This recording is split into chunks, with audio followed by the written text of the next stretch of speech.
And welcome back, and welcome, Tony. Tony, how are you? I'm not even going to say your last name again because you don't like my accent.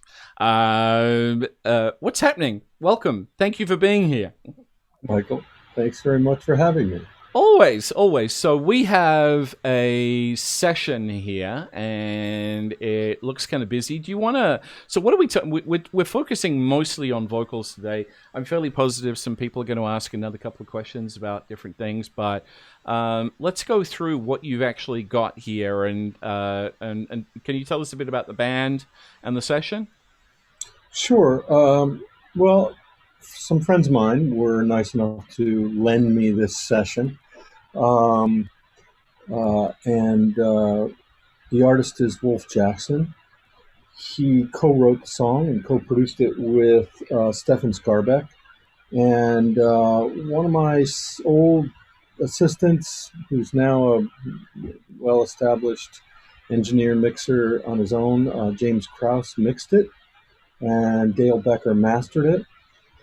So they've lent me the session for this purpose because it was easy for us to manage the YouTube clearances. And what I've done is I've duplicated the lead vocal 4 times. So I've got James's mix here, or his plugins and everything he did on the top there. You can see that with the automation line. And then my 4 duplicates where I just played with the dry audio. And in one case, I just messed around with a bunch of plugins and have a few alternates and kept exactly James's effects. And in the first case here, I just used Studio Rack because I'm in love with this plugin. I really, really like this plugin a lot. And it really does things that I understand. It puts things together in a way that I can continue working quickly. I can move it around quickly. I can edit it. I can do macros. I can automate really simply and easily. Really love this plugin. And then, of course, I did a little demonstration with my Maserati Signature Series plugin. And then I've got a little ozone on the last one. So basically just 4 duplicates of the audio, and then I played around a little bit. I also did a few little things on some backgrounds. And I figured I'd demonstrate some, and we'll get some questions, and I'll Cool. So freestyle. let's press play on the session and let people have a bit of a listen, and then we can dig in. So I'm going to give you the original James Krause vocal here, and this is really his mix. I think I'm lacking a few plugins. It looks like there's a hardware insert and some other things that he had going, which I do not have. James is an incredible engineer. He does a lot of productions as well. I'm missing some isotope stuff, as you can see there. That's fine. This is a Waves event. Yeah. And anyway, so I'll give you a little taste of what James had going on. Cool.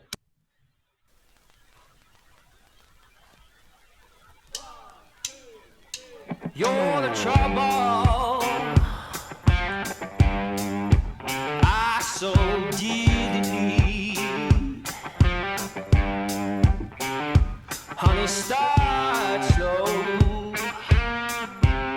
It's been a while since I felt free.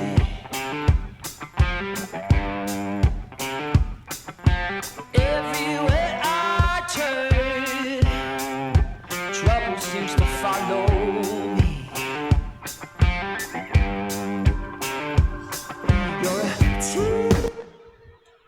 Ruh-roh. Figures. I told you my computer was stressing. Let's see if Oops, I got this on wrong. Let's see if we can. Okay, we're in good shape, so that's okay. Woohoo! So you heard a little bit of that. We did. That was James's vocal there. He's got a bunch of stuff happening, and so I'll walk through a little bit of my thoughts. I mean, obviously, I really dig what James did. I think his effects are super cool. Move that to the left a bit, if you wouldn't mind. Sure, of course. Let me do that. Beautiful. If that's okay. Anyway, and I thought, well, I don't want to do exactly what he did. I kind of want to play with it a little bit. So I instantiated the studio rack here, and at the moment I don't have any macros working because I haven't automated yet. So I've really just got the rack happening, and in the rack I added my first thing, which is always what I do, is a subtractive equalizer. Right. So in this case, an REQ6, and I'm just dipping out and removing some of the things that I feel I don't like. And that's my first order of business. And immediately after that, I did a multiband split, which the split is at, excuse me, as you can see, 3.8K. And really what I was hoping here was I wanted the body of the vocal to have a bit of richness to it. And then I'm doing some control. Let me play you so you can see the amount Beautiful of control that I'm employing here. Hold on. I'm going to solo this guy. Let's see if I'm... You're the trouble I so dearly need. And as far as the J37, I'm just doing a bit of, as I said, I want a little bit of harmonic richness. right. I find that helps me do that. But I've on the other side, where am I at here? -2.5. So I'm going to take this guy off, and I want you to hear here. So now, of course, I can get rid of these plugs. So this is just where the crossover is. Now, one of the things that clearly I can hear immediately that I need is I need to get a de-esser going here. Let me drag these guys down. Hell, come on. So I'm going to get a little de-esser action here. While you're doing that, I'm just going to mention, it's like for those of you who haven't seen Studio Rack, the latest version, it lets you create your own parallel split and what Tony's doing right now, a multiband split within the plugin. So you can create your own multiband of pretty much anything on and then adjust the frequencies, which is super cool. Yeah. And so in this case, I'm just soloing the higher frequencies split of this multiband split.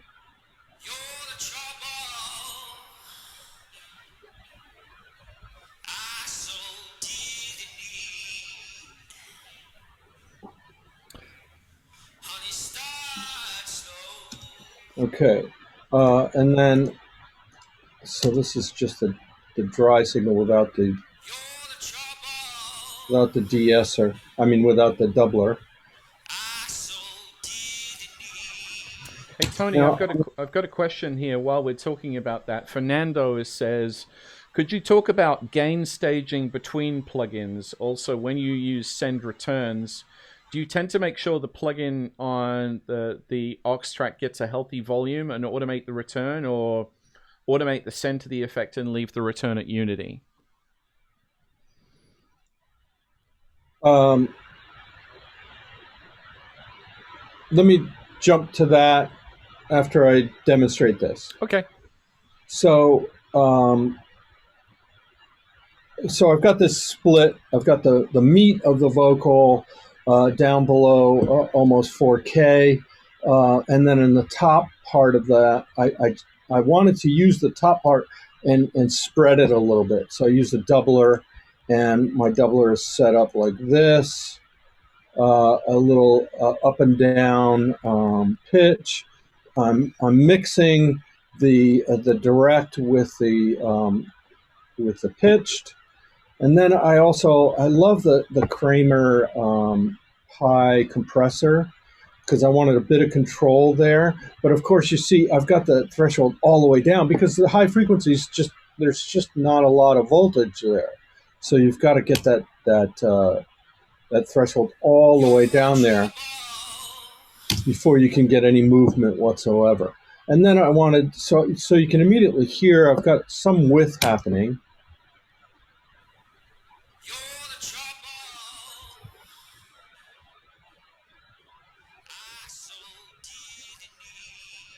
And then I'm going to throw a little bit of the R verb. And again, I'm mixing it, right? Because this is just a high frequency.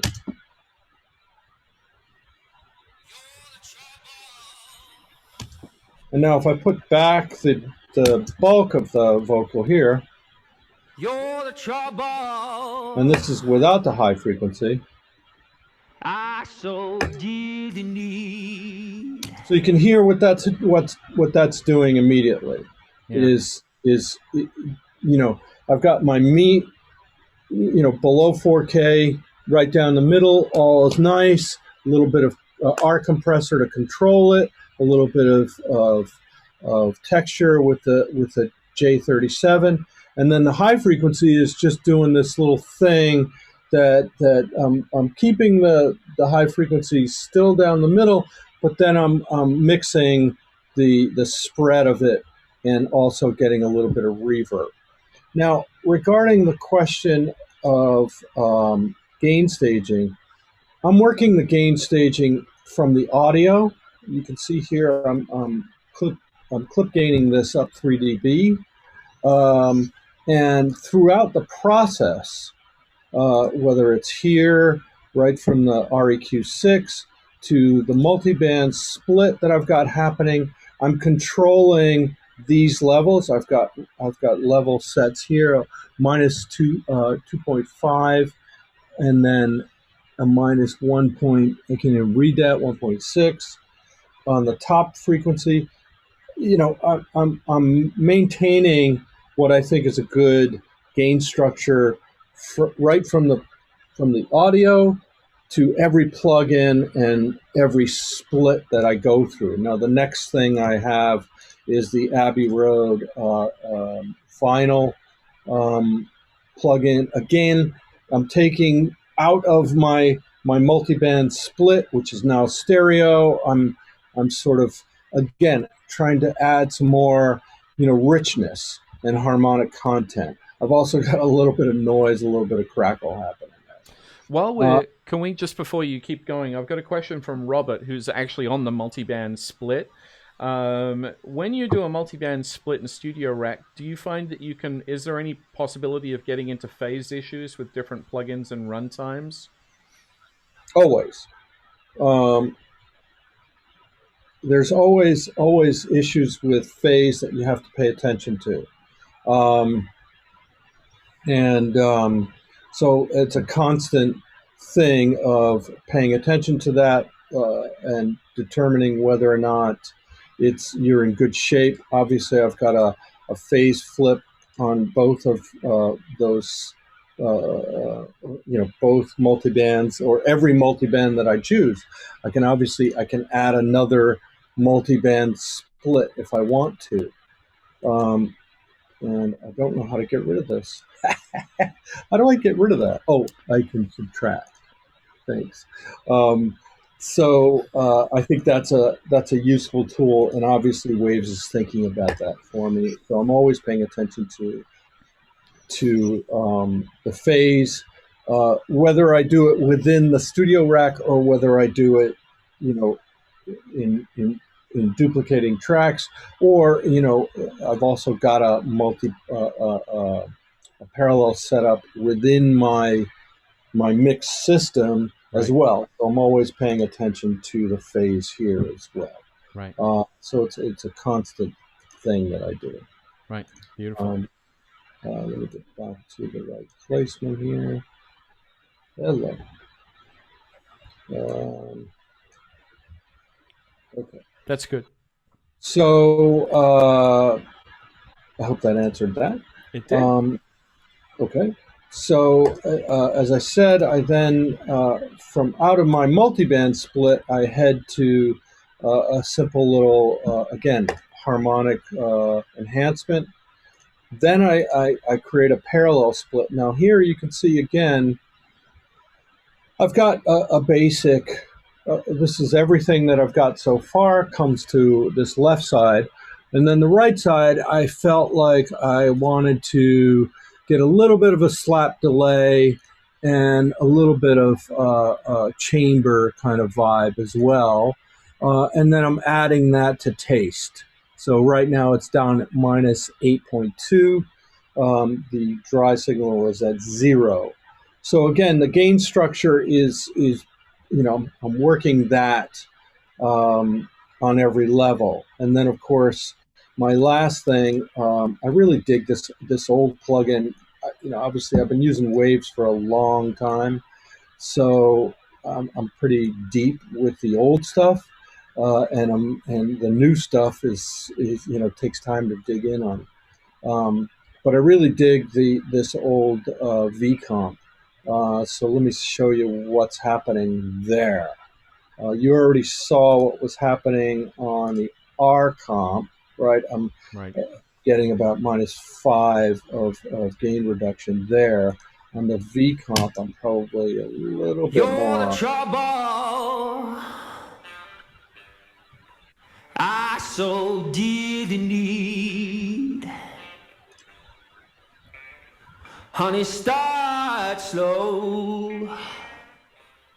It's been a while since I felt free. So you can hear what's happening here is not only am I getting gain control of my lead vocal, but you can hear the effects that I have happening come up Right. as well, because that's what compressors do. It's bringing the low level things up and the higher level things down, and compressing it. So I'm using that V comp to do that. Now, if I felt that once I added the V comp, I was hearing too much of, say, this stuff, then I could lower it right here. Um, Again, this plugin is just, it's an amazing piece of software. It allows me to do so much and allows me to automate so many things. And of course, as I said, we haven't even looked at the macros. So you can gang things together with the macros, and then automate that based on where you are in the song and how you want it to change. So that could be, you're gonna automate something uh, in um, in one section, and then compensate for it perhaps in the last part of your chain. So there's so many different ways and interesting things that you can do here, that I just love. I And love this plugin. the cool thing about this plugin, folks, is this plugin is free. It's on the Waves website. If you have any Waves plugins, go into your Waves account. You can register and install this for free, and it works in pretty much every DAW known to man. Now, while we're talking about stacking, Tony, I've got a question here from a guy who says his name is Cannabis, but I'm not really sure that's right. How do you maintain clarity in vocal stacks when working with reverbs, delay, and lush harmonies, especially when mix engineering an artist like, for example, Beyonce? How do I maintain clarity? in vocal stacks. It's like when you're because obviously there's a stacking situation here, and you've done stacking. So I kind of figured while we were talking about that, with especially with so many effects here, he wants to know how you maintain clarity with when you're dealing with so many lush delays and reverbs. But is his question referring to stacking of vocal parts or plugins? I think it's probably a bit of both. Okay. Um, well, apply the same techniques to everything I do. So that being said, I'm constantly doing um, um, subtractive equalization on individual tracks, so that just as in this case, I'm removing things that I don't want to build up. And those things build up when I compress. They also build up when I add more. So if a vocalist sings, in the case of, say, Beyonce, she sings 12, 15, 20 parts, of the same thing. She's singing different harmonies, doubles, doubles with breath, doubles without, she's doing a whole bunch of stuff on any particular moment in the song. So if the character in her voice is or the range of her voice is chesty, and she needs to, so I might need to dip out 190 hertz, depending on where it is in her range, or maybe it's in the 250 area. And I'll automate those things, as she performs on that particular track. So the subtractive equalization moves around in my automation based on where she is in her range as well. Because when you stack a bunch of vocals, the character of both where she is in her range, the microphone, the room, all of that stuff is building up. The more you stack, the more you hear those notes that pop out, or those frequencies that pop out. So I subtractive equalization those so that they build up less. Right. And I try to do that on the individual tracks as opposed to on, say, a group, a subgroup. And as far as the stacking of the plugins, I'm constantly managing frequencies and compression. So obviously this is my first EQ in my chain. It will always be the first thing in my chain. Now sometimes I'll put a de-esser first in my chain and then an EQ. But generally those two things are always the first things in my chain.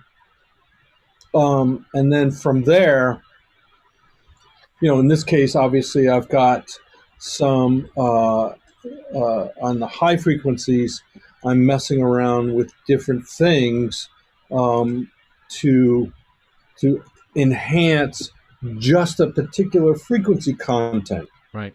Right? Because I'm always thinking about things frequency content wise. So here I've sort of created a lower frequency richness with the J37, and then I'm still controlling those frequencies. So below 4K, I'm still controlling. Now I might add, an EQ after this to do a little more control, or maybe I want to just, enhance a little bit of something there. Or maybe I want to control some of that low stuff that builds up in here a tiny bit. That's sort of to taste. I didn't feel like we needed that here, so I kept going. Right. And then again, a little more harmonic enhancement. And here again, at this point, I could have also popped in some EQ, or I might have just done, say, an SSL, which is one of my favorite Waves plugins. Mine too. And that allows me to do a little bit of compression. It allows me to maybe give a little enhancement here. And again, don't forget, it is outside of the split, right? So this is what I would say is a dry signal, and on my right side here is a split that I'm filtering in a little bit of those effects. This is not a parallel. I mean, this yeah, these are separate things that then get blended together later. Tony, Yeah. we have a lot of people looking at the screen and seeing there's a plugin just underneath Studio Rack and what you're doing right now, which is a Maserati signature series. And they're saying, we've got people like Fabrice and George who are saying, can you talk about one of those plugins, like the one that you've got on the vocal down here, and talk about that and maybe give us a before and after in what's happening in there and what that's doing to the vocal? Sure. So this Studio Rack, the thing that I'm loving about the Studio Rack plugin, and I'm going to jump to the Maserati signature, is that it does so many of the things that my signature series does. As you can see, my signature series has only these 5 knobs, and has some controls down here of effects. In some ways, it's very similar to the Studio Rack, and you think about these 5 knobs as macros, technically, right? Like this sensitivity knob essentially is a macro for all of the thresholds that are happening. The thresholds of the R compressor, the thresholds of the pi, all of these kinds of things are happening within the Maserati plugin. So let me jump to the Maserati. Did we even play this fantastic I don't know. Let's do it. Before we jump to the signature. Do it. Okay, I'm going to throw that in with the whole track here. You're the trouble I so didn't need. Honey, start slow. It's been a while since I felt free. Everywhere I turn, trouble seems to follow me. So that's that. I mean, think about that. That's all in one simple plugin, one package, one instantiation. Drag that thing all over. In fact, I did. I dragged it down here for the other sections of the song. I edited it. I changed it. I dragged it down here again. This is magic for me as a mixer. Not having to drag individual things is super, super awesome for me. Yeah, and also then you can open it in other DAW sessions as well. It's just that preset. So, you could take that preset, save it as, vocal from this, and then open everything, it'll spill everything out. As far as the Maserati plugin, for those of you who have not dug in on it, this is one of 5 that we have in my signature series. This one is the vocal one. We have one for acoustic guitar, bass, electric guitar, and sort of a thing, more of a modal thing. We call it was it HDX? I don't really remember it. And then we've got the group, which is actually one of my favorites. The guitar GTI has always been my favorite, And I use the vocal plugin and the acoustic guitar plugin almost, interchangeably. Um, and the group plugin I use on aux channels and some group subgroups, things like that. Mm. Um, and those of you who want to see what we've got there. So here they all are: the Maserati, the bass, the drum plugin, the Group Master plugin, the GTI guitar, and the HMX. Sorry about that. And the vocal that we're seeing right now. So we've got a nice suite of toys there.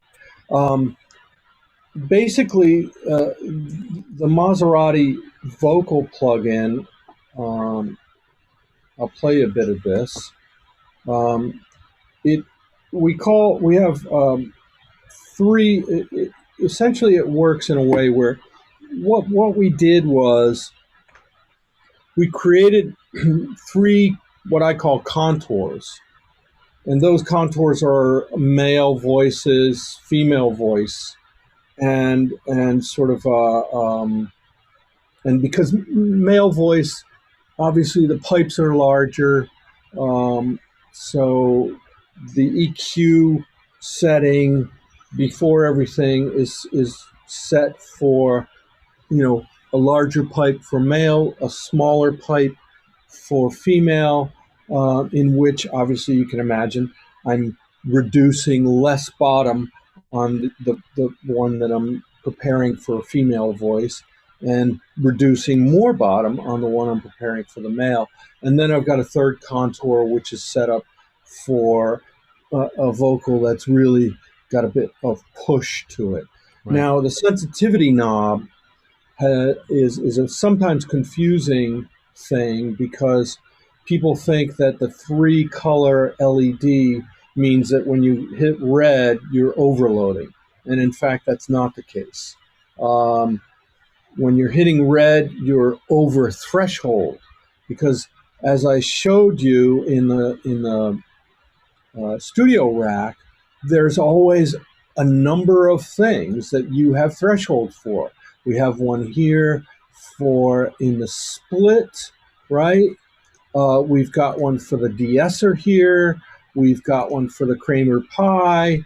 So in that same way, the Maserati plugin is saying when you hit yellow, you're in threshold. When you hit red, you're consistently in threshold and over threshold.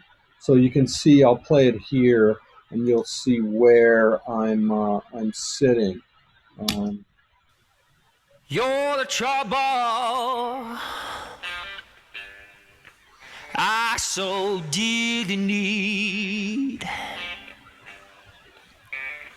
Honey, start slow. So you can see that the LED is showing, you can see it going red, yellow, consistent yellow. What I try to do is keep it consistently yellow. That means it's working.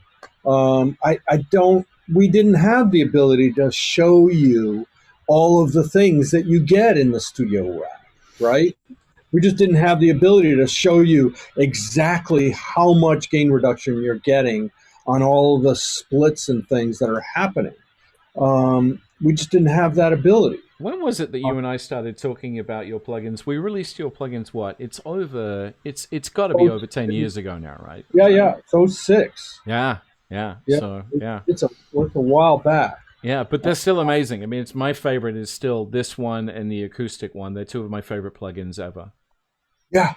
I use the acoustic in this vocal one quite a lot, and the master, or I should say the group.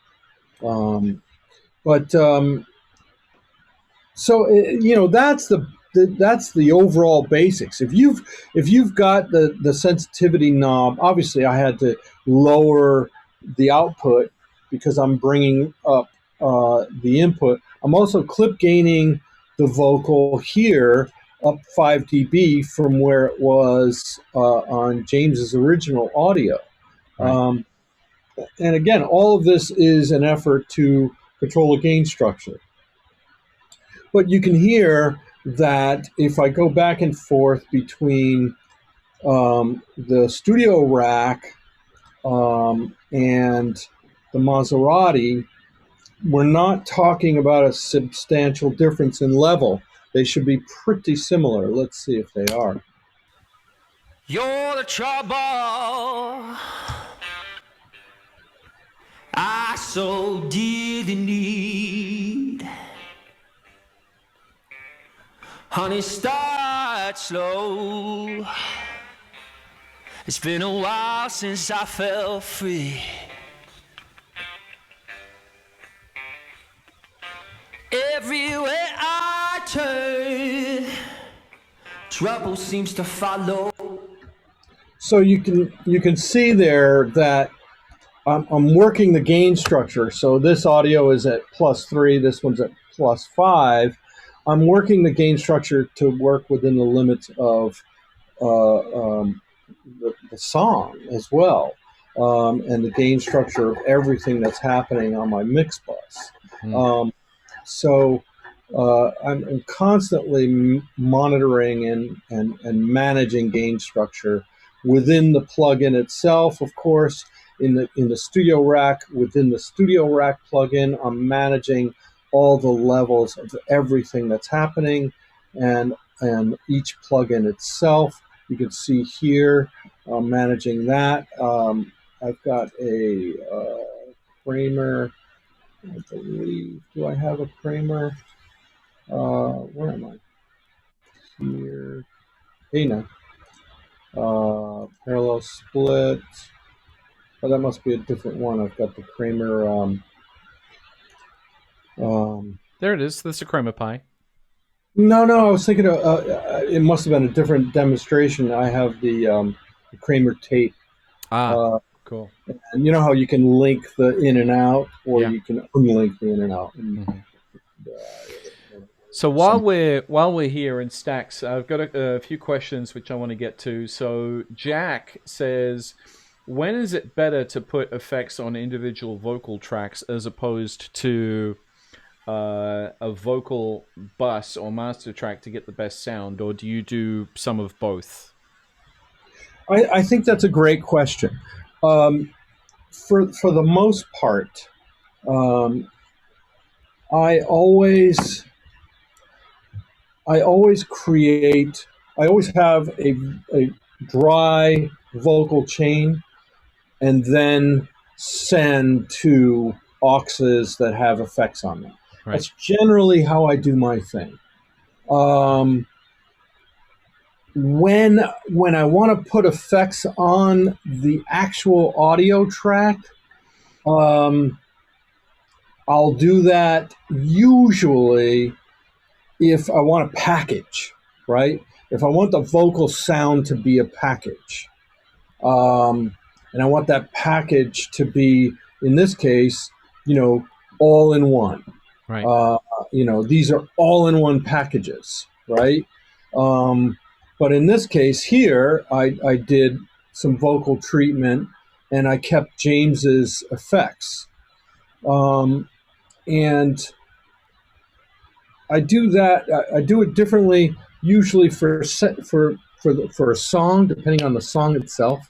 So, in a case like this, Wolf's vocal it's really about his performance, and I think that this is one of those songs where I think a package is fine. Right. It works just fine. On a Beyonce track or a Selena track, I won't do a package. I'll generally use a package just for a section. So it might be just for, the turnaround. It might be just for the section right before a change. So I might jump to a package, and I'll do that by editing the track itself. So I'll turn on, I might edit this so that, at this point, just for this line, I'm going to jump to a different section. Yeah. So say here, I will do this kind of thing. Let's show what that might do here. Everywhere I turn, trouble seems to follow me. And I'll do that just so that the ear changes and hears something differently. Whereas the individual control type stuff, I might want that control because I want a cleaner sound. I want the auxes more controllable, where I can lower and raise and automate those auxes on a fader. You know, I'm making decisions rather quickly, so I might want to just be able to grab a fader and move things around, right? And those are the reasons why I would make those changes. Right. And Beautiful. things either as a package or as individual sends. I have a question here from, while we're still on effects, I have a question here from Bart. Can you go through, I mean, do you ever use IR1 reverb? And when you're using Renaissance verb, he noticed a couple of things that you were doing in EQ and the way you were setting it. Could you maybe go through how you deal with that kind of plugin? I don't think I'm using Renaissance verb, am I? I'm using H verb. Oh, might have been an H verb, but that's it's yep. So are you using any of the EQ of that, or you EQ after the fact when you're dealing with a reverb? I think that's more of the question. Okay. In this case, as you remember, I'm doing this on a multiband split. So the answer is I'm EQing into the reverb. And then here I've got a split and I've got no EQ before or after. On my H delay, there are some times when I'll do this kind of thing and work with the filters, right, and automate those as well.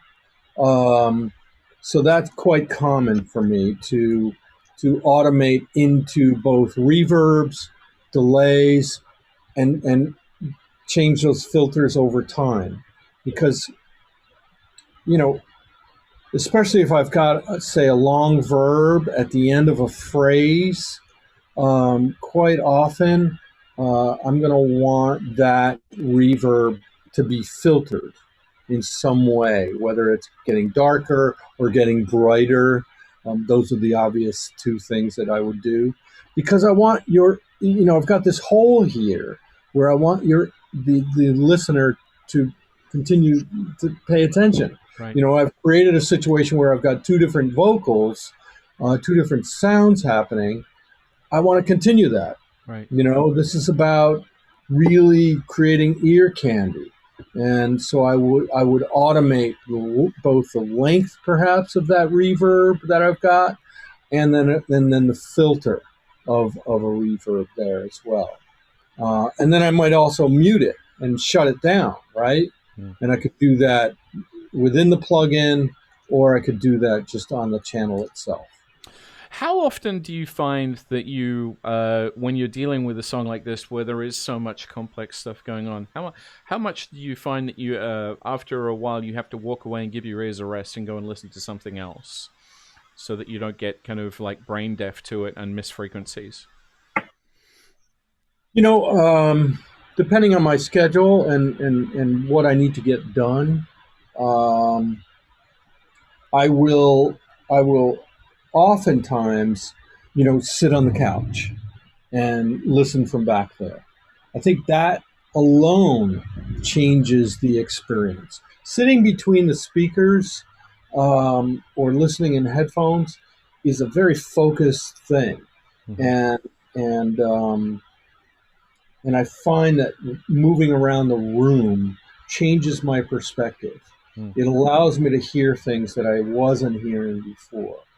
I also have a pair of computer speakers that I listen to quite a lot. So I pay attention to different positions in the room and also the speakers that I'm using. And sometimes I just go outside and take a walk, Yeah. or have a conversation or whatever it is. But I do take a fair amount of breaks, and I do walk around the room a lot. I like to listen from different places in the room. So I have a chair here, the couch there. I might even listen from outside, in the vestibule, just so I can, because things pop out in different ways, and different speakers and different reflections. So I do that quite a lot. And in this day and age, people aren't listening through big speakers like we do in studios. They're listening through the headphones that came with their phone, or car stereo speakers, or alarm clocks, etc. So, yeah, times are changing, my friend. Times have changed. We're getting a lot of questions on de-essing, by the way. It's like, because you've mentioned, there's a couple of things that you mentioned where sometimes you say you de-ess first, and then sometimes you'll pull it later. Is that artist dependent, or dependent on what you think it needs at the time, if you're doing like a parallel or a multi-band split? For the most part, I de-ess early. So sometimes, most of the time, first. I mean, it might be after the subtractive EQ. It really doesn't matter in that point, in that place. But certainly, I always de-ess before tuning. Mm-hmm. So no matter what kind of tuning I use, I always de-ess before that. I generally de-ess before any kind of limiting, or any kind of major compression, because again, compressors are bringing low level signals up. Mm-hmm. So if you're really compressing, especially if you've got a slow attack, you're getting a lot of S. You're bringing up those S's. Mm-hmm. Quite often, I will also clip gain S's. Mm-hmm. I do that a lot. It depends on how it's recorded.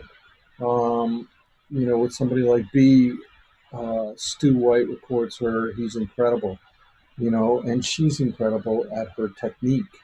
So I don't need to do much de-essing. Just touch it with a little de-esser. I don't need to do clip gaining. I mean, there might be a spot if she happens to stack, and there's a fair bit of S's there. I might clip gain those. But people like Alicia and B and Selena, and they've got great, usually amazing recordists are involved, and Ann Mincelli records Alicia, and just great. There's talking about that. There's a few questions that are coming through about how you record stacks with different artists, and I think it's like a lot of the time you're mixing it, not recording it, so it's a recordist that's doing that, and I'm assuming it's in line with what the artist wants and how they want to record it. Am I right? Roughly, sometimes. Yeah. I mean, generally, it's been a long time. I don't record much anymore, but generally, I would spend quite a lot of time making sure that their timing is good and their mic technique is good. I would also at times move them, if they're stacking, I might move them so that they're not exactly the same distance from the microphone for every part. So I might do 4 parts at this place or wherever their normal place is, and then I might move them a little further away or a little closer, for the next parts, depending on what it is they're doing. But I always found that position on the mic and timing were some of the most important things to deal with as an engineer. And there you go, folks. So that was a lot of you were asking questions on mic technique as well with layering. So if I didn't mention your name, I did get the question to answer. Now, Tony, I'm seeing that you have Ovox in the middle of the screen right now on the bottom vocal channel. How are you using Ovox? Let's talk about that and maybe have a listen to what you're doing through that. So those of you who have gotten Ovox and tried it maybe are like I am, which is, how the heck can I use this? It seems really cool, but I don't know exactly how to manipulate it. There's a lot of functionality here. I'm just getting into it. It's a relatively new plugin for me. I know it's been out for, 6 months, something like that. So I'm really just delving in, and in fact I've had some help from Detox as well. I got on a Zoom call with Detox. I know that he's got a bunch of presets here, and I found that very, very helpful. But the functionality here is pretty amazing. And the first thing I do is I find my key, and then I lock it down. So you can lock that down right here, as you can see. So I get my key going, I lock it down, so that way, whether I load a preset or I do manipulation, I'm always going to be in the correct key. Right. Now, the other thing, too, is remember that this is how it loads, and it doesn't show you much here, right? But you click this guy over here. Move it left a bit, please. Just shift it left a bit. Worry about that. So you click this guy over here, and you get all of these functions, right? Because when you load the plugin, and that's what I did. I loaded the plugin. I looked at it. I was like, what do I do? And then of course I fiddled with it for a while, and then Detox really helped me dig in. But I got this change of screen here, and you can see all the effects and all the manipulation that's possible here. You can add effects, and they're not obviously, the software is Wave software, so you're pulling from your usual software sonically, but they are different plugins. And of course, all of that is manipulatable and automatable. And then all of the functionality of the oscillators are all down here. And this is just, you have to see this. You have to deal with it. I'm always changing, the format and how it's used, all the modulators. I'm always messing with this stuff to give it more of what I'm looking for sonically. So how are you using it on this vocal? On this particular vocal, I threw it on as something that I would want to mix in. So let me go back here. Hold on just one sec. I'm going to use my Studio Rack sound.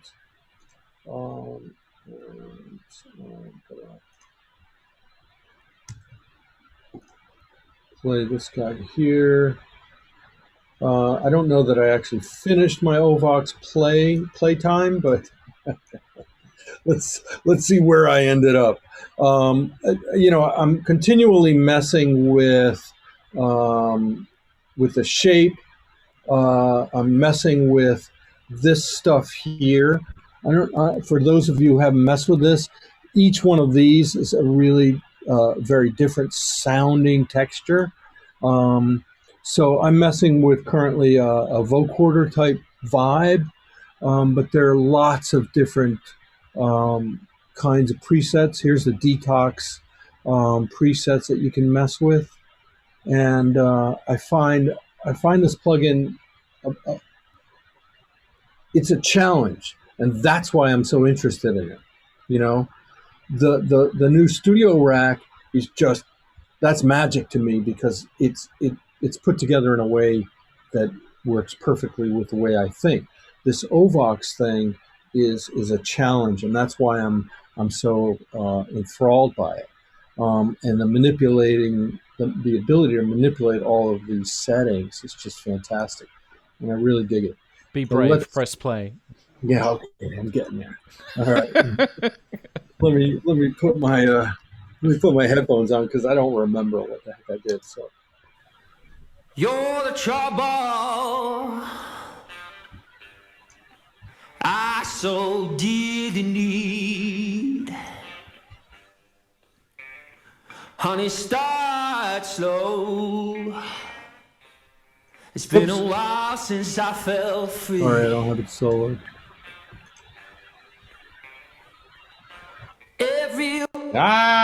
My computer is not happy. You're the Okay. Nobody's computer is happy all the time, Tone. So that stops that. I don't know what this problem is. I haven't figured this one out. Maybe somebody online can tell us. So this happens when I'm really pushing the computer. And this is what happens. Listen to this. Oh, it won't even play now. Sorry. honey, stop. I can work through this with you. I can work through this with you offline. I'm good at tech support. Yeah. Oh, good. Thanks. One of the things that's really cool about this plugin, by the way, before you try it, is not only can you have it by itself on a track, you can also link it to a MIDI track. So that for those of you out there who were talking about, using this plugin to create vocal pads, that's how I do it. Is like I'll play the chords for a pad, and then I'll link a vocal to it, and that helps you create a vocal pad. There are a few plugin presets in here that are really super easy to help you do that, but make sure that you do what Tony said first, which is lock the key and what kind of chord structure you're after, because otherwise everything will change with the presets. This is a really powerful plugin. It's a super cool plugin. Yes. So I really dig this plugin a lot. Tony, before I go on, I've got a question here from Rob, which is a very generic question, but it's a very good question. A lot of us are working at home, and he wants to know, what's your best advice for recording vocals in a home studio, but trying to get a pro sound?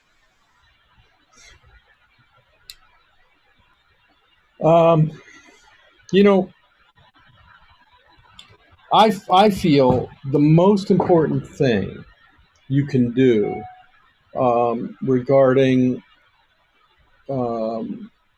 any vocal recording, whether you're recording it at home or you're recording it in a professional studio,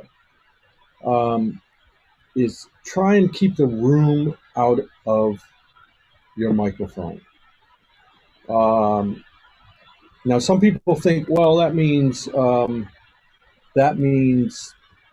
having a vocal booth or putting somebody in a closet, et cetera, et cetera. And that's actually not the case, because a closet, in fact, is the worst thing you can do, because the walls in a closet are super close.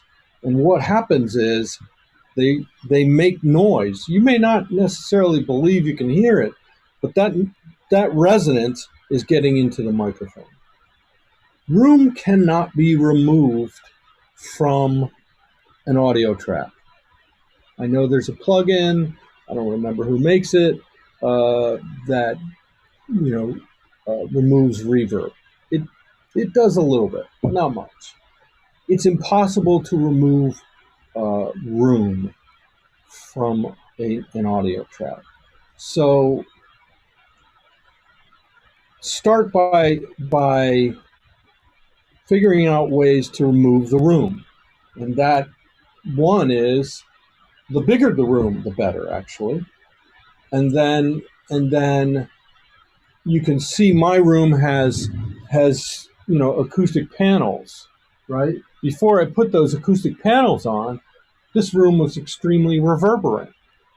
Now, I spent a shit ton of money on all of these acoustic panels, and immediately it sounds better. Is it perfect? Definitely not yet. It'll take time for that. But I would recommend a larger space. The higher the ceilings, the better. But if you've only got a small bedroom, then utilize the bedroom. Don't stick anybody in a closet, but pad it. And you can pad it with whatever you've got around.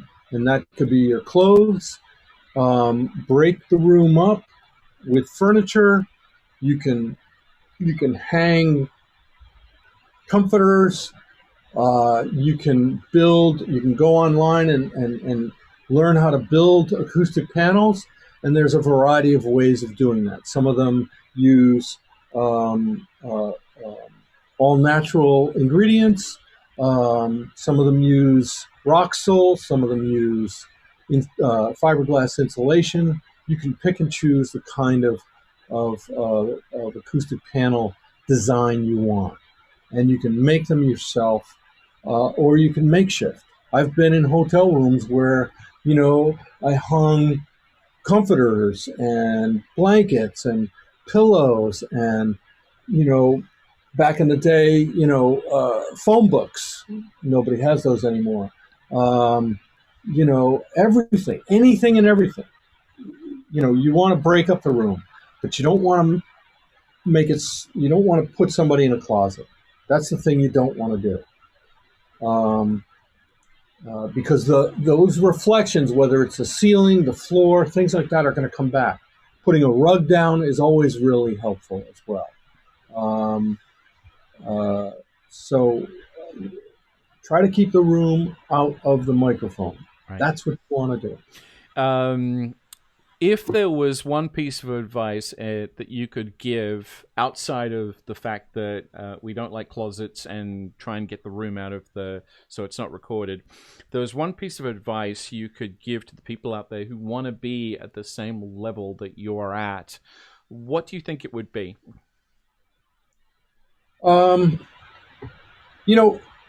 Quite often,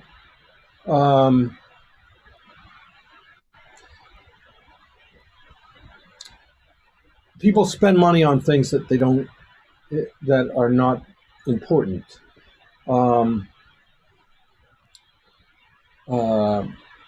I find that for me, my monitoring situation is exceedingly important. So I spend money on my amplifiers, my speaker stands, how those stands are decoupled to my room, the wires that I use to get to them. Those are the kinds of things that I pay attention to, because the rest of the equipment I have is meaningless if I can't hear what I'm doing. So that's number one. Now, those of you who can't afford a fancy set of speakers, no problem. That's okay. Get something that you know the sound of, that you can reference recordings that other people have done and understand what's happening in that sound reproduction system. The other thing is microphone preamp. Microphone. You can make a bad microphone sound pretty damn good, because in general, a low budget microphone is put together pretty similarly to a very expensive one.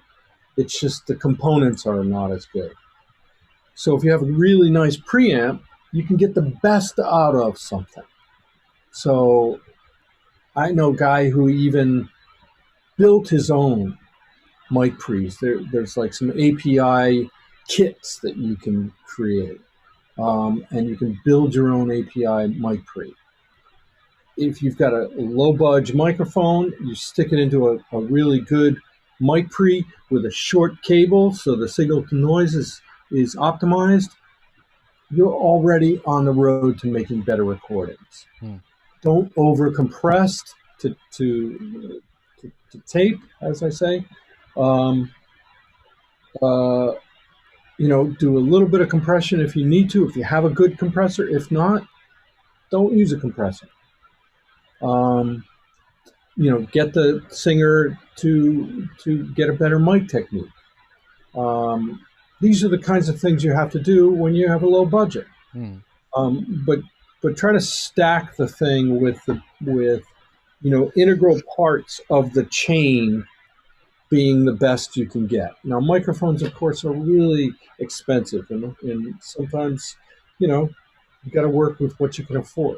Mm. But again, you can find ways to implement other elements in the chain to up the quality. Right. And also, don't forget, Studio Rack is really good on a vocal, and Tony's plugins, the Maserati the Maserati signature plugins and the Maserati signature plugins, depending on which part of the world you're from, they're also really good. But on the, it's like obviously, you can overdo that as well. So be very, very careful about what tools you're using and how you're using them, because once you've recorded it, it's very easy to dig yourself into a hole if you have too many things going on that you don't understand what you're using them for. Tony, this has been a ton of fun. I know I always have fun doing these things with you, and there's a lot of people who are saying thank you out there right now and have appreciated the event. So we appreciate you doing this, man. It's been a ton of fun. Any last comments before we close out? I talk about in all of the events that Michael and I do. And any event that I happen to be speaking about, one of the things that will up your game is practicing. And you can see here that, I'm still learning this plugin, but I'm practicing. And that doesn't mean I'm not mixing. Mixing is not practice. Practice is learn this thing, so that when you come up with an idea, you've got presets all ready to load. Your own presets, not detoxes. That's one of the things you've mentioned before, is expanding on that, is actually spend some time on learning your tools so that you can actually use them when it comes to it, so that there's no messing around, and when it's a time factor, and time is money, you know what that plugin will do. You've saved a preset that does what you want it to do. And I think you've told me in the past that you do that like a couple of times a month at least, where you'll just segregate some time to learn your new plugins, right? Absolutely. And it's not always just a time thing. It's when you've got an idea in your head, if it takes you too long, if you're just sitting there noodling, the idea is going to be gone. The inspiration for the idea is going to be gone. Your enthusiasm for the idea is going to be gone. And that's why you spend time practicing. The more you practice, the quicker you're going to, those ideas are going to come to fruition, and they're going to show up in the speakers. Right. That's the kind of thing that practice makes work. And especially if you've got a client over your shoulder and they've got an idea and you've got to formulate a way to make that thing happen, you want to have a bunch of tools ready. You don't want to be sitting there noodling a plug-in while your client is waiting for a delay. You want to have an awesome delay ready to go. So my word for the week, people, is now going to be noodling. It's my new favorite word. So, hey, Tony, thanks so much again. This has been a ton of fun. Everybody out in Wavesland, we appreciate you coming and watching these things, and we hope you learned something today from this amazing talent. I will see you next week again with another artist on the Waves Open Sessions. See you next time. Take care.